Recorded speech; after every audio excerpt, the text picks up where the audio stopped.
Bienvenidos a la UNAM Responde, espacio universitario donde les damos a conocer el importante esfuerzo que realizan día con día investigadores, académicos y la comunidad universitaria en general para ayudarnos a salir de esta crisis que estamos viviendo desde hace ya varios meses. La investigación científica es una actividad que fundamental que fortalece a las universidades públicas y en este sentido nuestra Universidad Nacional Autónoma de México es reconocida en toda la región de América Latina como una de las principales universidades en este tema. Hoy hablaremos precisamente del esfuerzo y del trabajo que realizan constantemente desde que inició esta pandemia en el Instituto de Biotecnología de nuestra universidad. Hay distintos grupos de trabajo, están trabajando por supuesto en temas de salud, en temas de insumo, en temas de medio ambiente y detalles de todo esto lo tendremos más adelante en nuestra entrevista. Además, tenemos nuestras recomendaciones de cultura, tenemos humor por supuesto con el equipo de No Memes y también tenemos la reflexión de Jacobo Dayan. Y comenzamos como todos los días con un resumen de lo que ocurre en nuestro país y la situación en todo México. Comenzamos. La pandemia originada por el virus SARS-CoV-2 nos planteó grandes retos en la atención de pacientes, en particular los críticamente enfermos, e hizo evidente el déficit de especialistas que existe en nuestro país. Y ante ello, desde el 1 de abril hemos iniciado todo el sector salud, en conjunto con las 32 entidades federativas de nuestro país, un programa muy intenso de capacitación y de formación de equipos humanos multidisciplinarios que han permitido atender a todo paciente con COVID. Participación de México en mecanismos multilaterales. Señaladamente, el más relevante de ellos, que se llama COVAX. Segundo elemento, acuerdos bilaterales con Reino Unido, China, Rusia, los Estados Unidos de América, Francia, Alemania e Italia a esta fecha. ¿Con qué propósito? Participar en ensayos clínicos y acceder a las vacunas que dichos países están desarrollando. Y datos alentadores, datos estimulantes de que la epidemia está entrando en control, como ya se comentaba, es que este porcentaje de positividad desde el 57% hoy está en 40%. Vamos bajando, no hemos tenido rebrotes, siguen ayudándonos con entrega, con humanismo, médicos, enfermeras, trabajadores del sector salud, a pesar del tiempo, de la fatiga, siguen salvando vidas. En todo el mundo se registran ya poco más de 26 millones de personas que han sido contagiadas con la enfermedad de COVID-19 y ante este hecho la Organización Mundial de la Salud pide prácticamente a todos los países tener una mayor inversión en el tema de salud. Vamos enseguida con un resumen internacional. Rusia completa los primeros ensayos en humanos fase 2 de una segunda posible vacuna contra el COVID-19 desarrollada por el Instituto de Virología Vectorial de Siberia. China anuncia que no ha registrado casos de transmisión local desde el 16 de agosto. El presidente chino Xi Jinping dice que el país actuó de manera transparente y responsable ante el COVID-19. Corea del Sur informa 136 nuevos casos, su sexto día consecutivo registrando menos de 200 infecciones. Los médicos del país que se mantenían en huelga por los planes del gobierno de reformar el sistema médico regresan paulatinamente a trabajar. Japón aprobó un plan para gastar más de $6,000 millones de sus reservas presupuestarias de emergencia en vacunas contra COVID-19. Turquía impone el uso obligatorio de cubrebocas en todos los lugares públicos, incluso al aire libre, en un intento por frenar la propagación del coronavirus. En los Países Bajos, el número de infecciones aumentó un 51% en comparación a la semana anterior. Egipto ha superado los 100,000 casos de COVID-19. México suma 637,509 casos de COVID-19, 446,715 personas se han recuperado y 67,781 han fallecido. Ucrania registró un nuevo récord de muertes diarias con 57 nuevos fallecimientos. Los avances en ciencia y tecnología de nuestra universidad, así como el amplio trabajo de divulgación científica, forma parte del trabajo y del esfuerzo que realiza constantemente nuestra universidad. Y una muestra de ello es el doctor Carlos Rosales, quien como todos los días nos explica, por ejemplo, qué sucede si ya tuvimos COVID. Buenas tardes, Rosa. Gracias porque sigue con nosotros en la UNAM Responde.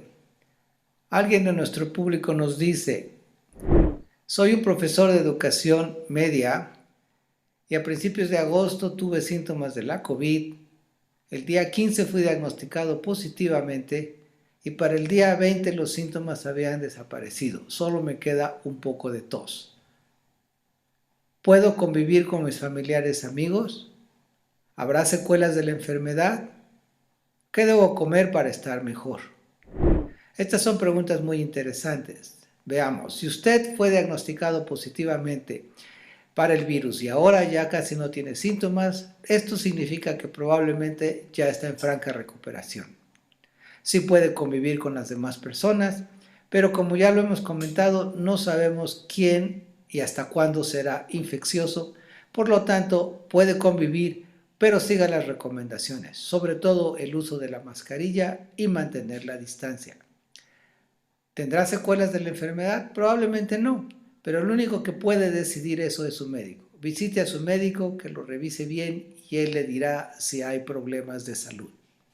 Para mejorar su salud, en general, lo que tiene que hacer es un poco de ejercicio, sí, está bien hacer ejercicio, y llevar una alimentación sana. Aumente el consumo de frutas y verduras, reduzca el consumo de bebidas alcohólicas, de azúcar y de comidas procesadas, y de esa manera su salud general mejorará y estará en franca recuperación. Cuídese mucho. Gracias. Regresamos con Rosa al estudio de TV UNAM. Gracias, doctor. Muy buenas tardes. Y bueno, hace algunos meses, cuando recién comenzaba esta pandemia, platicamos en este espacio con la doctora Susana López Charretón, quien nos recomendaba que lo más importante era pues mantener la calma y esperar a que todo este trabajo de investigación tuviera sus resultados, pero lo cual requería un poquito de tiempo. Y pues después de varios meses, me da mucho gusto saludar hoy al director del Instituto de Biotecnología de nuestra universidad para platicar precisamente de cómo van estos avances, de cómo han avanzado estos grupos de trabajo. Doctor Tonatiuh Ramírez, director del Instituto de Biotecnología y miembro de la Academia Mexicana de Ciencias, así como investigador del SNI. Muchísimas gracias por estar en este espacio. Muy buenas tardes. ¿Cómo estás? Al contrario, Rosa, muy buenas tardes. Muchas gracias por tu invitación y buenas tardes a todo tu teleauditorio. Pues muchas gracias y qué bueno que está aquí con nosotros. Hemos hablado en este espacio con distintos investigadores de este instituto que, como decíamos, ha estado muy activo. Es uno de esos tantos que se han estado en contacto con otros institutos de nuestra universidad y también con otras instituciones. Y bueno, lo primero que quisiera saber es un balance, tener un panorama completo, digamos, de cómo es que el instituto se ha transformado durante estos meses de pandemia, trabajando un poquito con esta sana distancia, pero teniendo un trabajo muy constante, doctor. Sí, claro. Bueno, el Instituto de Biotecnología, por la temática que se desarrolla aquí en nuestra institución, está particularmente adaptada y capacitada para poder ofrecer soluciones en este tipo de problemas. Por lo tanto, desde que se declaró la contingencia, algunos de los grupos que están luchando contra el COVID-19 han seguido trabajando muy fuertemente, obviamente, con esas recomendaciones de sana distancia, etcétera. Así es que hemos tratado de aportar nuestro granito de arena a la universidad y al país para poder contribuir de la mejor manera con nuestras capacidades. Doctor, considerando, bueno, el instituto está dividido en 5 departamentos, cuenta con unidades y laboratorios de utilidad práctica. ¿Cuáles son esos, digamos, grandes aportaciones o cómo se dividieron desde un inicio para abordar y para trabajar en esta pandemia? Bueno, sí, efectivamente lo apasionante de la biotecnología es que abarca muchos quehaceres del conocimiento humano y muchas aplicaciones. La biotecnología incide en temas como la salud, como la farmacéutica, el medio ambiente, alimentos, contaminación, agrícola, pecuaria, etcétera. Entonces, no todos los grupos de nuestro instituto han estado trabajando en esto debido a precisamente sus diferentes enfoques. Sin embargo, algo muy interesante es que los grupos que se han abocado a aportar algún tipo de respuesta de solución, pues algunos estaban trabajando en otros temas y si quieres ahorita en breve te puedo ejemplificar cómo curiosamente algunos grupos han dado un sesgo basados en sus capacidades para poder apoyar esta lucha. Efectivamente tenemos 5 departamentos y los investigadores que han estado trabajando en esto están distribuidos a lo largo de varios de estos departamentos. Lo que han hecho es multiplicar sus capacidades y pues involucrarse completamente en esta llamada multidisciplina. Doctor, antes de comenzar hablando de estos grupos de trabajo y en particular de las investigaciones en las que están colaborando, me gustaría que nos explicara un poquito de cómo es que trabajan, cuál es la colaboración con esta Comisión Universitaria para la Atención de la Emergencia por Coronavirus que se creó en la UNAM, incluso antes de que se detectara el primer caso de COVID-19 en México. Sí, claro que sí. Bueno, desde muy al inicio de la coordinación de la investigación científica se establecieron 4 frentes de lucha contra el COVID. Básicamente el frente de salud, donde se trata de aportar soluciones, por ejemplo, métodos diagnósticos, serológicos, desarrollo de nuevas vacunas, desarrollo de inmunoterapéuticos, desarrollo de antivirales, etcétera. El segundo frente tenía que ver o tiene que ver con el desarrollo de insumos necesarios para el sector médico, por ejemplo, desarrollo de prototipos, equipos, dispositivos, mascarillas, cubrebocas, respiradores, etcétera. El tercer frente, que se definió en el subsistema de la investigación científica, tiene que ver con medio ambiente y energía, y tener esta oportunidad única de estudiar distintos ecosistemas sin la intervención del ser humano, es decir, este aislamiento en el que hemos estado necesariamente obligados ha permitido estudiar estos entornos sin la intervención humana. Y finalmente el cuarto frente tiene que ver con el desarrollo de modelos matemáticos y base de datos. En estos 4 frentes se ha colaborado estrechamente entre muchos institutos del subsistema de la investigación científica, del subsistema de humanidades y también de facultades y escuelas. Así que en este primer esfuerzo estuvimos involucrados particularmente en la línea de salud y a partir de ahí varios de nuestros investigadores, particularmente la doctora Laura Palomares y el doctor Carlos Arias, han sido miembros de esta comisión de lucha contra la COVID, que semana a semana pues dan recomendaciones, aportan soluciones y aportan toda una serie de criterios importantes que la universidad ha seguido pues desde finales de marzo, básicamente. Indispensable esta comunicación y este intercambio de información de ida y vuelta, no solo con esta comisión, sino con distintas instancias de nuestra universidad.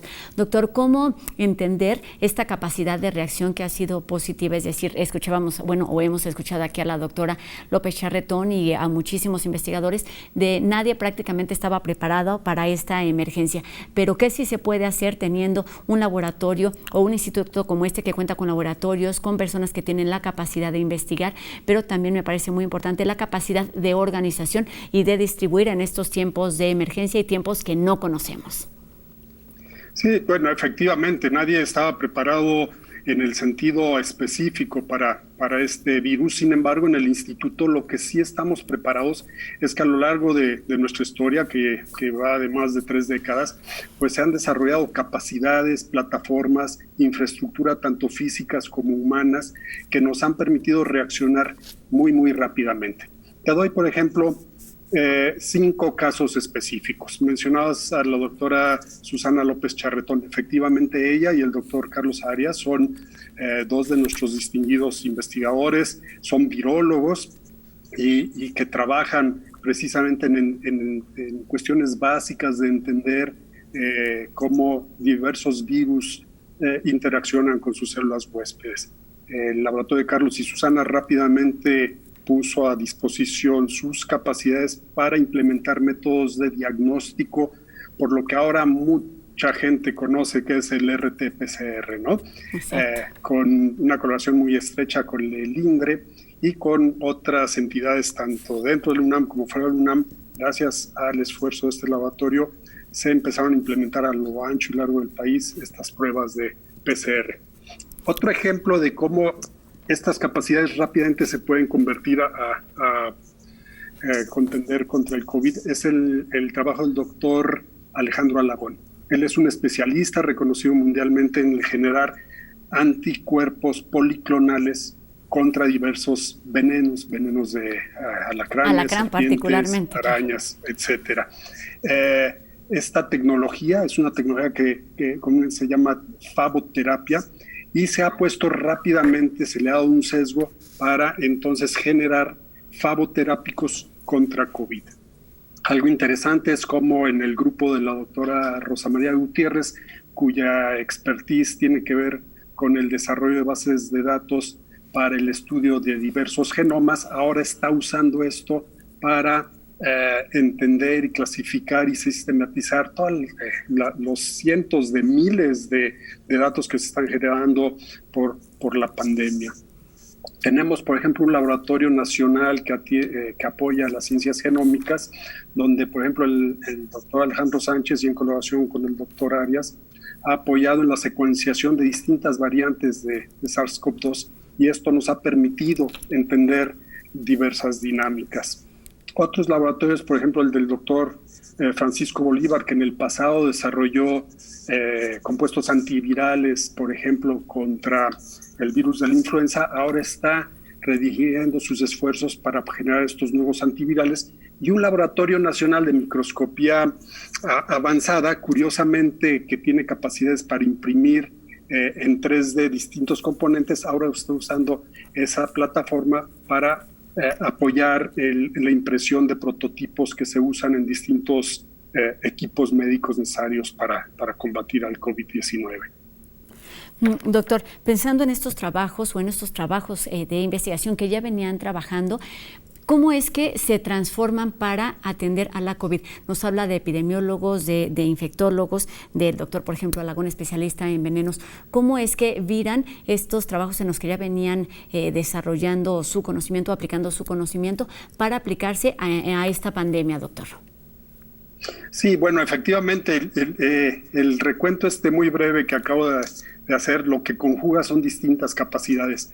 Virólogos, expertos en fisiología, médicos, expertos en cuestiones de instrumental, microscopía avanzada, expertos en genómica y otro tipo de capacidades. Por ejemplo, mi grupo y el de la doctora Palomares, nosotros somos grupos de bioingenieros, donde nuestra experiencia ha sido en la integración de bioprocesos para producir medicamentos, y esto lo hemos aplicado a lo largo de los últimos 30 años, y hemos desarrollado distintas plataformas que rápidamente se pueden reconvertir para entonces abordar esta lucha.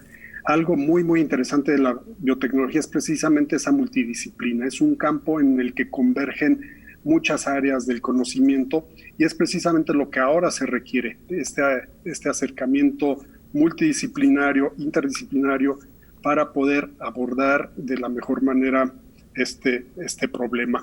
Y es lo que fácilmente nos ha permitido en el instituto activar a varios grupos como los que he mencionado para aportar este tipo de soluciones. Doctor, importante también resaltar que, por supuesto, todo este trabajo de investigación no se queda únicamente en los laboratorios, en las unidades, en el instituto, sino que está teniendo contacto en esta primer línea de batalla, muchas veces en hospitales, muchas veces aplicándose en hospitales de nuestro país y de la Ciudad de México y también de otros estados. ¿Cómo se logran estas colaboraciones y en qué etapa están algunos de estos procesos, si quiere platicarnos?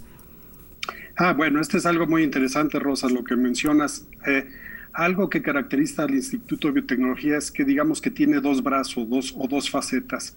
Tenemos grupos de investigadores que trabajan en investigación básica, es decir, empujando las fronteras del conocimiento, pero también tenemos un grupo muy importante de investigadores que trabajan en los desarrollos tecnológicos. Y esto ha colocado al Instituto de Biotecnología en una posición única en el sentido de que tenemos una relación muy, muy amplia con diversas industrias, particularmente con industrias farmacéuticas, tanto nacionales como internacionales. Te doy un ejemplo. En nuestro grupo de investigación hemos trabajado en los últimos 5 años para generar una tecnología que se transfirió a una empresa 100% mexicana, Leomont SADCB. Esta es una tecnología para producir anticuerpos monoclonales.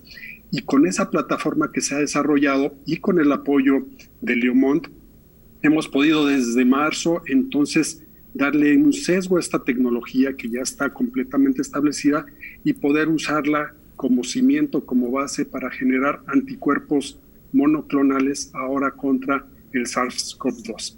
Te doy otro ejemplo. Hay una empresa, Avimex, es una empresa que tradicionalmente ha generado soluciones veterinarias y ahora está también con desarrollos muy, muy interesantes de vacunas de nueva generación.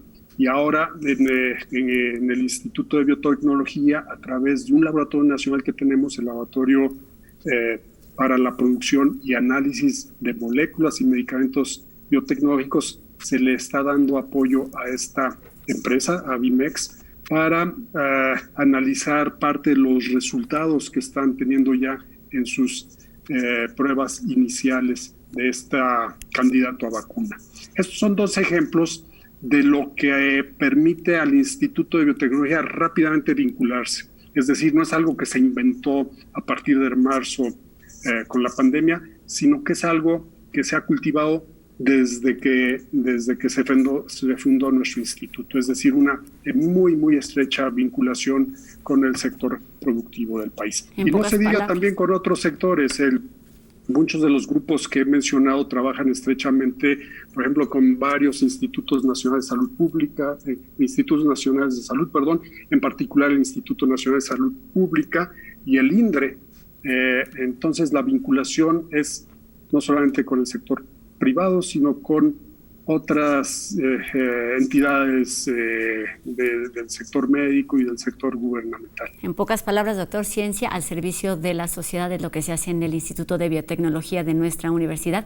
Regresaremos más adelante para hablar de todos esos otros proyectos en los que también están trabajando, que tiene que ver, por ejemplo, con vacunas, cuáles son los retos, cómo hablar también de recursos, de capacitaciones. De esto hablaremos más adelante. Doctor Tonatiuh Ramírez, le pido que nos permita unos minutos y a ustedes también los invito a que nos acompañen durante la siguiente pausa, porque al regresar tenemos nuestras recomendaciones de cultura y otros reportajes que esperamos sean de su interés. No se vayan, esto es La UNAM Responde.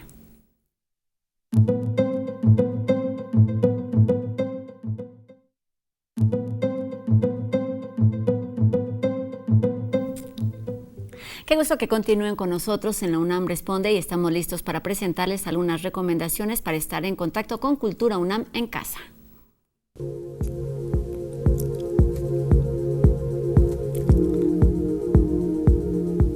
El Festival Internacional de Cortometrajes de México, Short Films, celebra su 15ª edición y presenta su programa de manera virtual, teniendo como sedes aliadas las plataformas digitales de la Filmoteca de la UNAM y de Casa del Lago. Short Films exhibe diferentes secciones en competencia y las muestras nacional e internacional de cine en corto formato.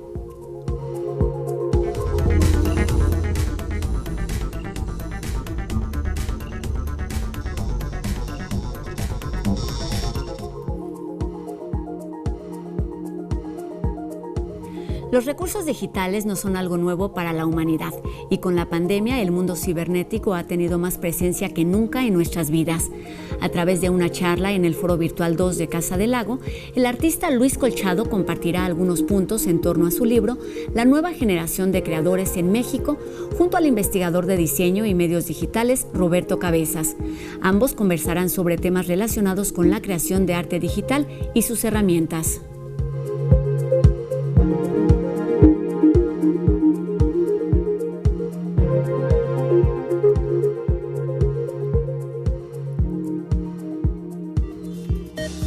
escuchar y escucharnos.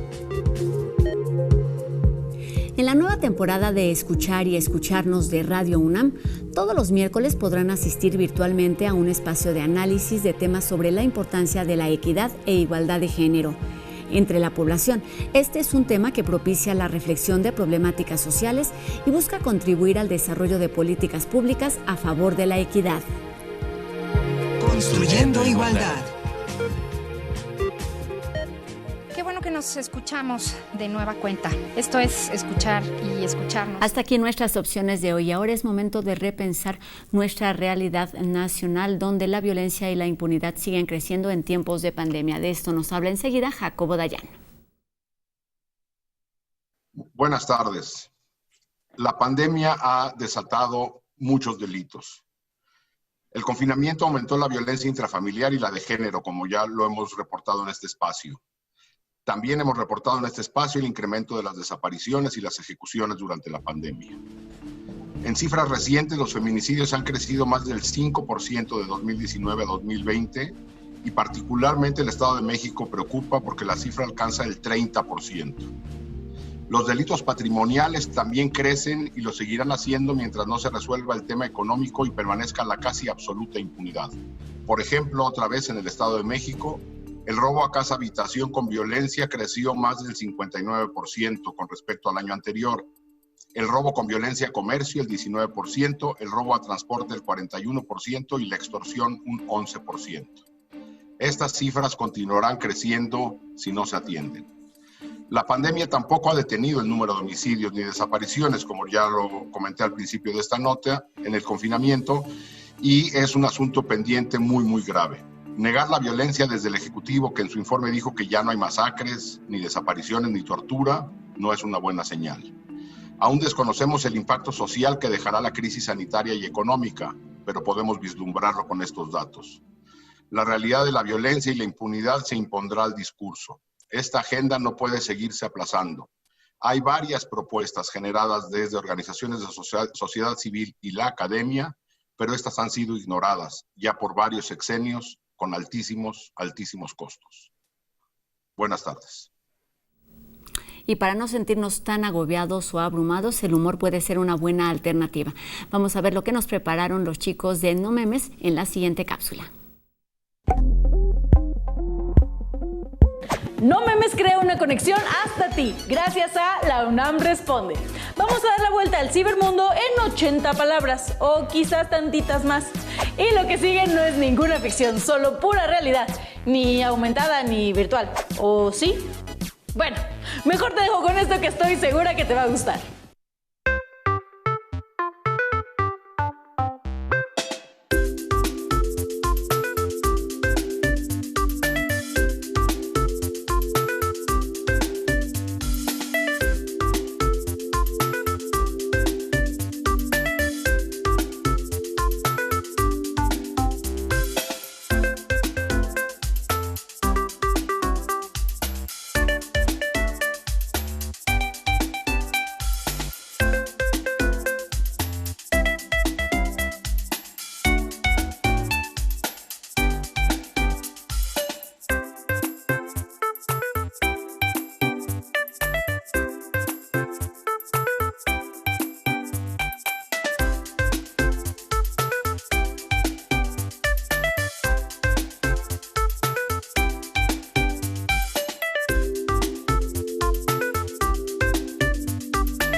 Es momento de hacer una pausa, seguiremos hablando sobre ciencia y biotecnología aquí en la UNAM Responde, no se vayan.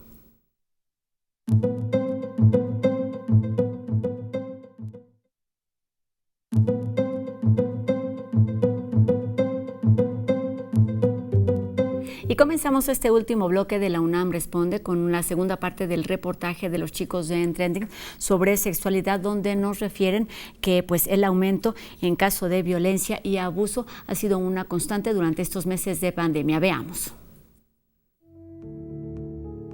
El 25 de cada mes, el día se torna color naranja, para recordar que tenemos la oportunidad de erradicar la violencia contra mujeres y niñas, esa violencia física y sexual considerada como la otra pandemia, que se vive en la sombra y en silencio. La Red Nacional de Refugios llevó a cabo un informe donde se detalla que durante los primeros meses del confinamiento se atendieron a más de 12,000 mujeres y niñas víctimas de violencia. Lo que se ha encontrado y que se ha reportado más en diferentes encuestas y en los propios expedientes de averiguación previa, pues es que los que están denunciados por esta situación son los padres, los padrastros, los tíos, los primos, ¿no? En general hombres conocidos de la familia o también vecinos. En el confinamiento hay una restricción de la movilidad y una convivencia constante o permanente entre todos los integrantes de la familia, pues esto constituye en sí mismo lo privado, el espacio privado, un espacio de coerción donde se exacerba esta dominación porque generalmente este espacio ha estado al margen de la ley y basada más en las costumbres. Cuando una mujer es violentada, empieza a aislarse de la gente que es cercana a ella, de su familia, de sus amigos, porque obviamente hay un sentimiento de vergüenza, o sea, de pena de decir que estoy viviendo violencia. Los servicios de salud de nuestro país están capacitados para determinar si una mujer o una niña han sufrido violencia sexual. Además de algunas pruebas ginecológicas, también se hacen valoraciones psicológicas, revisiones odontológicas y se aplican manuales de seguimiento para detectar el abuso. Durante este periodo los servicios también se ven obstaculizados el acceso a la justicia por las restricciones de movilidad, aunque se dijo que estos eran servicios esenciales, pero esta situación de menor movilidad ha hecho que quienes son agresores pues tengan mayor impunidad. Las secuelas del abuso sexual generan trastornos fisiológicos y psicológicos, como pérdida de la sensibilidad, sordera, lentitud en el habla, náusea, depresión, ansiedad, adicciones y tendencia al suicidio. Las mujeres que viven violencia requieren de otro tipo de acompañamiento más especializado de parte de las instituciones. Y también eso nos coloca en la cuestión de crear otras formas de atención. Se tienen que hacer otra serie de diseños de intervención institucional y profesional para poder acompañar a estas mujeres en esos lugares donde son colocadas condiciones que aumentan su vulnerabilidad. Prevenir, sancionar y eliminar la violencia física y sexual depende del ejercicio de voluntades a todos los niveles de la sociedad, propiciando el respeto, la confianza y solidaridad para hacer que las víctimas alcen la voz. En esta pandemia continúan trabajando instituciones para poder acompañarles. Que vivir la violencia no es porque ellas no conozcan, no distingan que están en una condición de vulnerabilidad, sino más bien es una cuestión de romper con el miedo, romper con el silencio y romper con el aislamiento. En estos momentos, varias mujeres a nuestro alrededor pueden necesitar ayuda. La recomendación de las autoridades y los especialistas es no juzgar, sino escuchar, pedir auxilio en nombre de esas personas, llamando al 911 o a otras líneas de emergencia. Es vital que no se sientan solas y aumente la desesperanza. De esta manera, también podemos combatir la impunidad. Y otra de las instancias universitarias que constantemente nos brinda información de utilidad es la Dirección General de Divulgación de la Ciencia, quien esta tarde nos habla de una de las grandes preocupaciones en estos tiempos, el rebrote. A 6 meses de que la OMS declaró al COVID-19 como pandemia, esta enfermedad sigue acelerándose. En tan solo 6 semanas, el número de personas positivas a COVID-19 en el mundo se ha duplicado. Hoy, la expansión más acelerada ocurre en Sudáfrica, India y varios países de América, pero también se han comenzado a registrar rebrotes en países que habían logrado controlar al virus SARS-CoV-2 como España, China y Australia. Incluso en algunos estados de México en los que se consideraba que el pico de casos se había alcanzado, se ha observado un alza. La causa de estos rebrotes es el regreso a las actividades, pero sobre todo que no se siguen correctamente las medidas sanitarias, lo cual aumenta la probabilidad de contagio. Por eso es realmente importante usar correctamente tu cubrebocas, lavarte las manos constantemente, limpiar todos aquellos artículos que tocas, mantener una sana distancia y sobre todo, no salir de casa si no lo necesitas. Así, entre todos ayudamos a que no haya rebrotes en nuestras comunidades, disminuir el número de contagios del virus SARS-CoV-2 y que los enfermos puedan ser atendidos de manera oportuna. Recuerda ser consciente y responsable. Tu salud y la de tus seres queridos está en tus manos.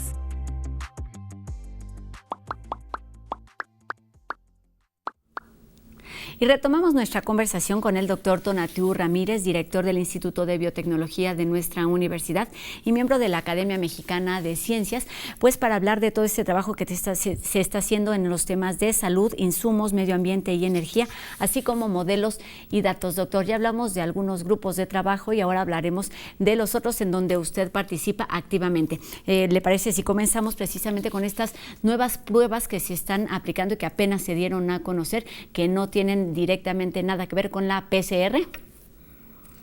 Claro que sí, Rosa, con mucho gusto. En el Instituto de Biotecnología estamos organizados por grupos de investigación. Somos más o menos 104 investigadores y 96 técnicos académicos en una comunidad que en sumada somos pues, más de 1,000 miembros de esta entidad universitaria. Todos estos están agregados o aglutinados en 47 grupos de investigación. Uno de esos grupos de investigación lo codirigimos la doctora Laura Palomares y un servidor. En nuestro grupo de investigación hemos estado explorando y trabajando en 5 frentes en particular. Uno de estos frentes, como bien dices, es el desarrollo de pruebas serológicas, es decir, poder medir la respuesta inmune de un individuo después de que ha sido expuesta al SARS-CoV-2. Se generan diversas inmunoglobulinas, en particular inmunoglobulinas G e inmunoglobulina M, y si nosotros podemos ir siguiendo esto, podemos ver entonces la evolución del paciente. En nuestro grupo hemos implementado este sistema y ya lo estamos validando a través de muchas muestras que hemos recibido, cientos de muestras, tanto de controles negativos, por ejemplo, muestras prepandémicas antes del 2019, donde tenemos certeza de que no vamos a detectar el SARS-CoV-2, y muestras de pacientes recuperados. ¿Esto por qué es importante? Bueno, porque en primer lugar podemos entonces empezar a hacer un tamizaje de la población y podemos empezar a hacer una encuesta serológica donde podríamos determinar el título de anticuerpos de distintas poblaciones, por ejemplo, de personal médico, de doctores, enfermeras, camilleros, etcétera, y de esta manera inferir si ya tienen algún tipo de protección. Tengo que aclarar que la información y la investigación en cuanto a la capacidad de estos anticuerpos de proteger a nuevas infecciones, pues todavía está en estudio. Por lo tanto, hay que tomar esta información con precaución. Sin embargo, sí nos puede servir en principio para poder movilizar distintos grupos y poder empezar a tener un reinicio de actividades un poco más racional. Exactamente. Todos estos datos, por supuesto, son de utilidad, pero no son, digamos, una garantía porque no ha pasado el tiempo suficiente para determinar o para confirmar que las personas que ya han sido contagiadas con el virus del SARS-CoV-2 se puedan volver o no a contagiar con esta enfermedad, doctor. Exacto. Ya en tu cortinilla dabas la noticia de algunas reinfecciones que se han reportado en distintas partes del mundo, particularmente en China. Entonces, todavía tenemos muy poca información sobre la dinámica y la respuesta inmune del ser humano ante este virus. Pero es muy, muy importante precisamente para generar esa información. Otro tema importante adelante. De estos ensayos serológicos es que podemos identificar a pacientes con muy altos títulos. ¿Y para qué sirve esto? Bueno, una de las terapias que están aprobadas, si bien no es ideal, es la seroterapia, es decir, de pacientes con altos títulos que sirvan como donadores de su plasma, de suero, para poder atender a pacientes graves. Entonces, nos puede servir esto como herramienta para identificar a estos donadores. Y otra herramienta muy importante de estos ensayos serológicos es para el desarrollo de las vacunas.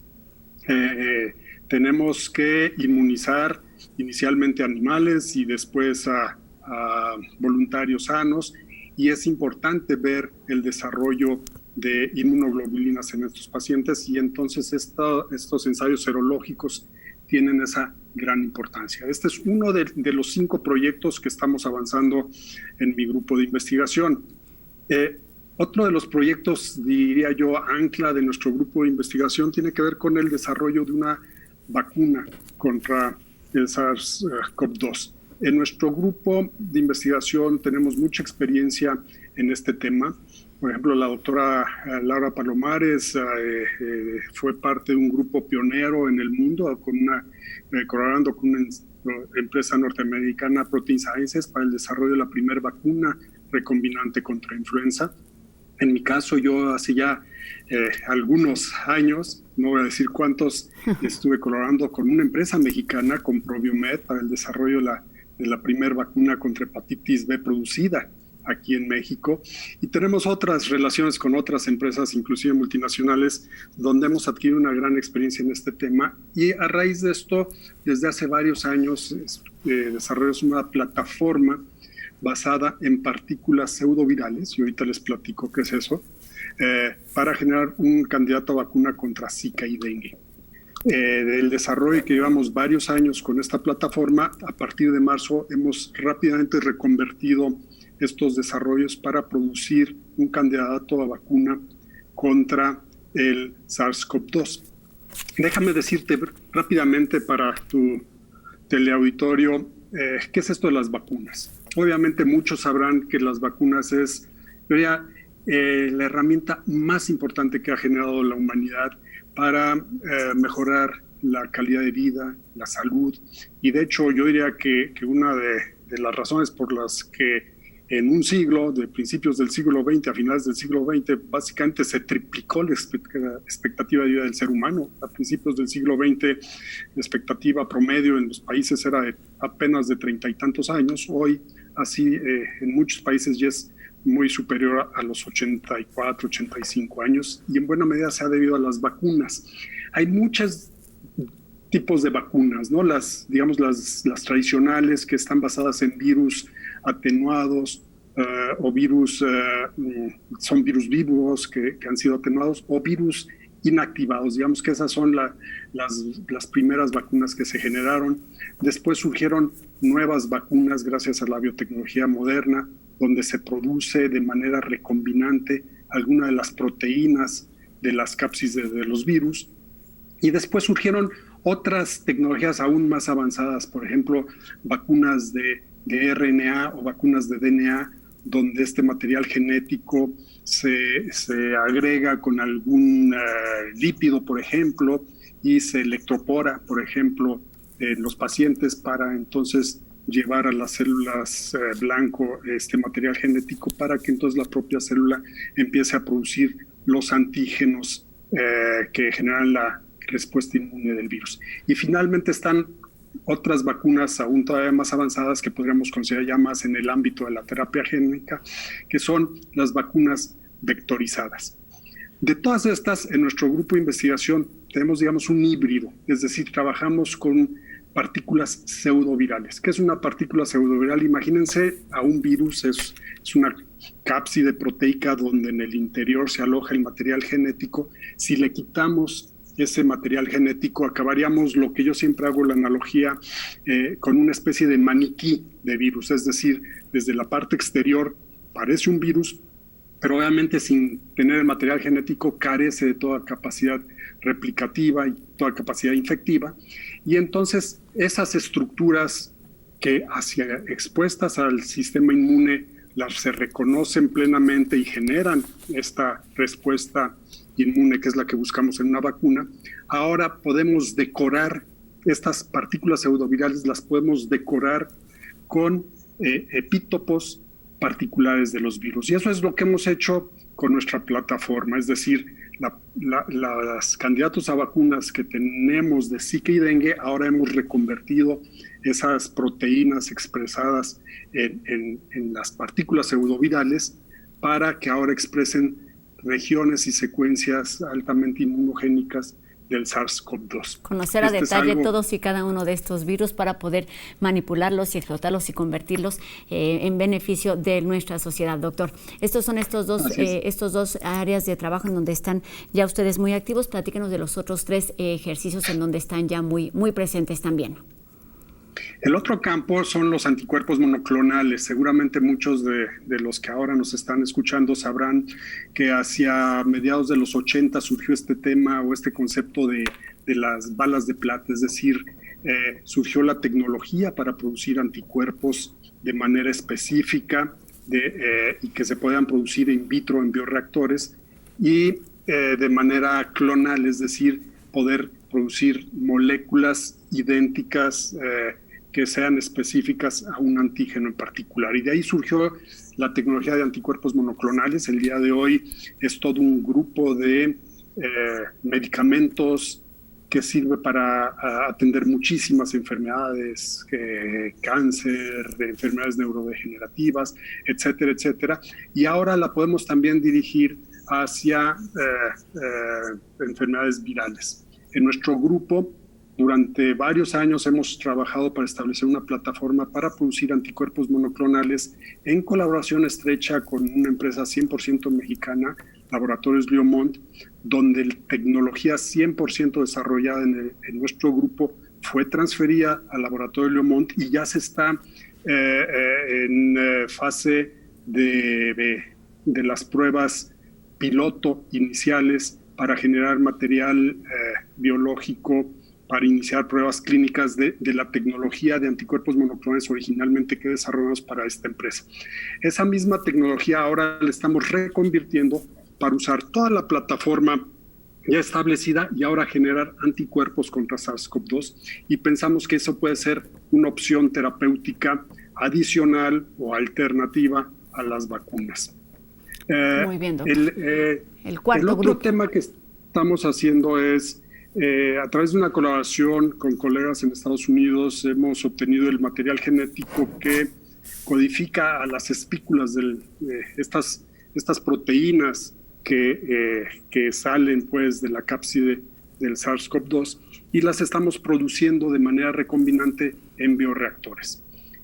Este es un material muy importante porque se usa, por ejemplo, mencionaba en el primer corte, las favoterapias se usa para inmunizar, por ejemplo, caballos para así generar favoterapias, pero también se usa como base de los ensayos serológicos. Al día de hoy ya hemos escalado esa tecnología y podemos en menos de 12 días generar suficiente material para desarrollar pruebas serológicas para más de 400,000 pacientes. Entonces, este es un avance muy importante.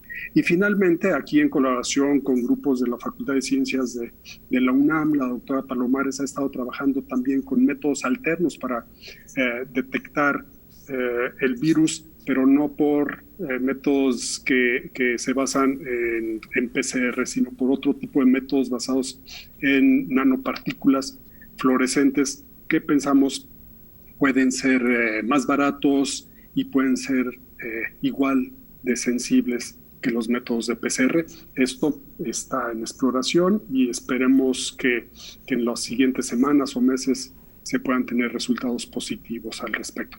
Esto es una especie de ojo de águila, o yo diría de águila y cóndor, pensando en nuestra plataforma de la UNAM, de lo que estamos haciendo en el Instituto de Biotecnología y en el grupo de la doctora Palomares y el mío.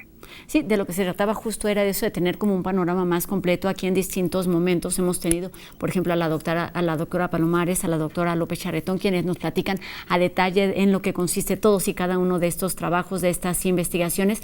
Y doctor, nos queda muy poquito tiempo, pero quería terminar este espacio pues preguntándole sobre la importancia de todos estos proyectos en relación a este concepto titulado Soberanía en Salud en nuestro país. ¿Qué significa y por qué es tan importante realizar este tipo de investigación en una universidad pública como la nuestra?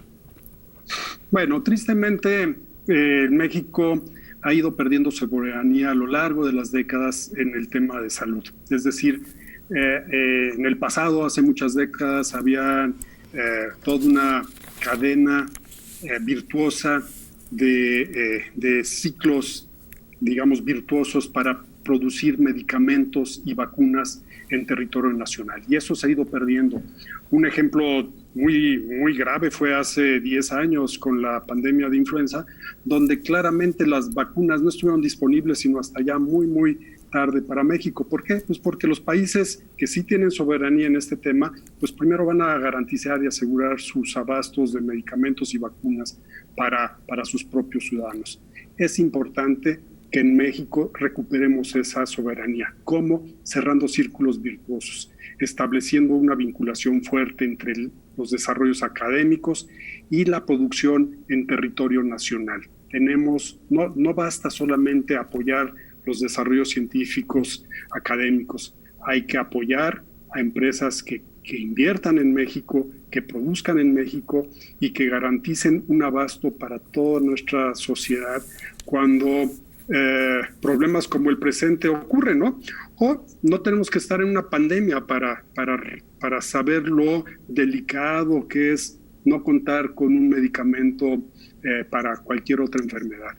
Necesitamos recuperar esa soberanía en medicamentos y vacunas en el país, y las capacidades que residen en la UNAM pueden contribuir a al menos uno de los eslabones que hace falta para cerrar estos ciclos virtuosos. Pues para transformar esas realidades, esos hechos que sucedieron hace 10 años con la H1N1 es un buen momento desde el Instituto de Biotecnología y desde nuestra universidad, en donde se está trabajando, como ya nos decía, en temas de salud, de insumos, de medio ambiente, energía, modelos y datos. Por supuesto, la vacuna es una de las preocupaciones constantes, es donde está ahí centrado el foco no solamente de nuestra universidad, de los mexicanos, sino de las autoridades y de los investigadores de todo el país. Es el objetivo, por supuesto, no en beneficio de los investigadores, sino en beneficio de la sociedad. Doctor Tonatiuh Ramírez, director del Instituto de Biotecnología de nuestra universidad, muchas gracias por estos minutos y por este panorama. Que sigan trabajando, que los recursos no se terminen y que la capacitación siga siendo una constante entre nuestros investigadores. Buenas tardes. Al contrario, Rosa, buenas tardes. Muchas gracias. Pues hay más información. Es su responsabilidad, digamos, esto de la investigación, pero es nuestra responsabilidad como ciudadanos estar al pendiente de lo que ocurre con relación a la ciencia y la investigación. Y ahora pasemos a otro tema. Estamos en el mes de septiembre y las comidas y los antojitos mexicanos no pueden faltar en nuestra dieta. Vamos a ver qué tiene que decirnos al respecto Majo Gallardo. Empieza el mes de septiembre, así de rápido se está yendo el año, y por ser el mes patrio, hablaré un poco de las propiedades de nuestros deliciosos alimentos. La mayoría de las personas cree que la dieta mexicana es malísima, que engorda, que sube de peso, que está llena de grasa. A mí se me hace de las dietas más ricas en nutrimentos y de las más saludables, claro, siempre y cuando respetando cantidades y calidades. ¿A qué me refiero? No es lo mismo un sope al comal, sin grasa, con frijolitos de la olla, queso, lechuguita, a un sope rebozado en aceite con frijoles refritos, chicharrón prensado, queso y crema, ¿o no? Del primer alimento que les quiero hablar es del maíz. ¿Qué sería de nuestra dieta sin él? El maíz es un cereal, se considera carbohidrato, y esto lo quiero aclarar ya que la mayoría de las personas piensan que es una verdura. Es una excelente fuente de fibra y dependiendo de su color va a variar la cantidad de antioxidantes, por lo que ayuda a disminuir el riesgo de enfermedades cardiovasculares. El derivado del maíz más consumido es la tortilla, la cual es buenísima fuente de fibra y ¿qué creen? Es una excelente fuente de calcio y de fósforo, por lo que se recomienda en pacientes embarazadas, en adultos mayores o en pacientes que tengan antecedentes de osteoporosis. Hablemos ahora del mejor complemento del maíz, el frijol. Es uno de los mejores alimentos ya que contiene proteína, contiene fibra, hierro y calcio. Me encanta mandarlo en las dietas siempre y cuando respeten su cantidad y la manera de cocinarlo. ¿Cómo lo recomiendo? De la olla, pero sin manteca. Es un alimento que en combinación con un carbohidrato o un cereal ayuda a ser la fuente de proteína principal en dietas vegetarianas. Hablaremos de las dos verduras más comunes en nuestros platillos. La primera, el nopal. Altísima fuente de fibra, por lo que ayuda al estreñimiento, ayuda a bajar niveles de colesterol y ayuda a controlar niveles de glucosa en sangre. Contiene altos niveles de aminoácidos, minerales y polifenoles que son antioxidantes. Y el segundo, el jitomate.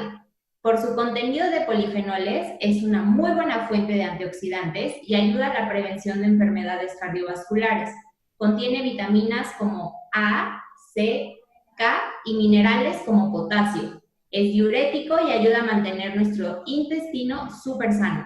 Así que ya sabes, la dieta mexicana es rica en nutrimentos, por lo que espera mi siguiente video para seguir hablando de los espectaculares alimentos que tenemos y sus beneficios a la salud. Soy Majo Gallardo, nutrióloga clínica y deportiva, y recuerden que me pueden encontrar en Facebook e Instagram como Numa Nutrición. Con estos consejos podemos seguir disfrutando de nuestra gastronomía, principalmente en este mes patrio. Y con esta información terminamos nuestro programa de hoy. Agradecemos a todos los que nos siguen del otro lado de la pantalla. Seguimos leyendo sus dudas y sus comentarios que nos hacen llegar a través de nuestras redes sociales y a través de nuestros números de WhatsApp que están apareciendo en este momento en su pantalla. También agradecemos a todo el equipo que hace posible esta transmisión y tenemos una cita completamente en vivo mañana a las 2:30 de la tarde por TV UNAM y nuestra retransmisión a las 6:30. Mi nombre es Rosa Brizuela. Adiós.